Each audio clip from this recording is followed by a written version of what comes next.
As you can see when Nikita walks into section here, she has this kind of warped view of the world around her. The original idea was to give the audience the feeling of just how far gone Nikita is, thanks to the mind control process that Мэдлин had used on her last season. Well, once it was shot, the general consensus was that the effect wasn't really convincing. In fact, it looked like it was filmed with a faulty lens, and you can kind of see that as Мэдлин walks to the camera here. Now, in situations when you're doing a visual effect in camera, you reshoot the same scene again with normal lenses for safety reasons, just in case the effect doesn't work. Well, that wasn't done here, and as a result, the editor didn't have any other footage to work with, so the entire pre-credit sequence, as we call it, or the teaser, had to be re-engineered from scratch. You'll notice that there's no what we call burn-in footage playing on Nikita's monitor in this scene here. This is because that kind of material was always shot last.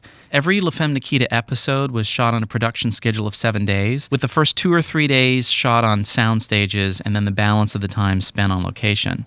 Now, once the first rough cut of the episode was put together, the producers would look at it and decide what additional material still needed to be filmed. The company's second unit would then go out and shoot that material, whether it was an explosion or portions of an action sequence or just simple close-ups of monitors or hands working equipment. Since the decision was made to completely re-edit this sequence before second unit had a chance to shoot the burn-in footage, it doesn't exist, so that's why we use the title cards to indicate that here. Now, because this whole sequence was completely re-engineered from scratch, unfortunately this sequence here involving Мэдлин and the female Devo, or one half of the group that most fans call the Torture Twins, had to be dropped from this sequence, which is unfortunate because they're a really popular set of characters on the show.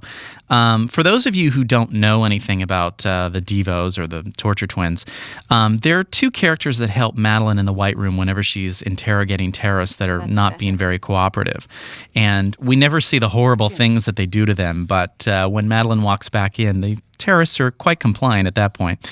Anyway, an interesting fact about Lindsay Collins as the female Devo and Josh Holiday, who plays her male counterpart, is that both actors hail from a comedy background, which is probably what makes their overly deadpan performances so hilarious.